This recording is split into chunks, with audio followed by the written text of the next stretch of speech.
بسم اللہ الرحمن الرحیم۔ السلام علیکم ورحمۃ اللہ وبرکاتہ۔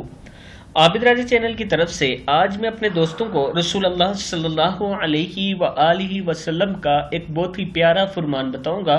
آپ دوستوں نے اس پر ضرور عمل کرنا ہے، اور میں اپنے تمام چاہنے والوں کا شکریہ ادا کرتا ہوں کہ آپ دوستوں نے میری ریکویسٹ پر اتنی مدد کی اور ہم نے بابا جی کا مکان شروع کیا ہے۔ تو شروع کرتے ہیں۔ بسم اللہ الرحمن الرحیم۔ حضور اکرم صلی اللہ علیہ وآلہ وسلم سے پوچھا گیا کہ نجات کا ذریعہ کیا ہے۔ رسول اللہ صلی اللہ علیہ وآلہ وسلم سے پوچھا گیا کہ نجات کا ذریعہ کیا ہے۔ اپنی زبان کو قابو میں رکھنا، تمہارا گھر تم کو سمائے رکھے، یعنی بلا ضرورت گھر سے نہ نکلو اور اپنی غلطی پر رویا کرو۔ مشکات شریف کی حدیث ہے۔ یہ نجات کا ذریعہ ہے، ایک زبان کو قابو میں رکھنا، ایک بلا وجہ گھر سے باہر نہ جانا، نمبر 3 یعنی بلا ضرورت گھر سے باہر نہ جانا، اور نمبر 3 پر اپنی غلطی پر رونا۔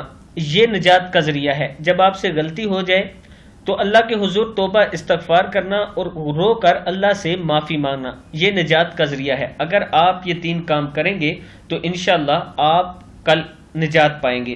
اس ویڈیو کو آپ دوستوں نے آگے ضرور شیئر کرنا ہے۔ السلام علیکم ورحمۃ اللہ وبرکاتہ۔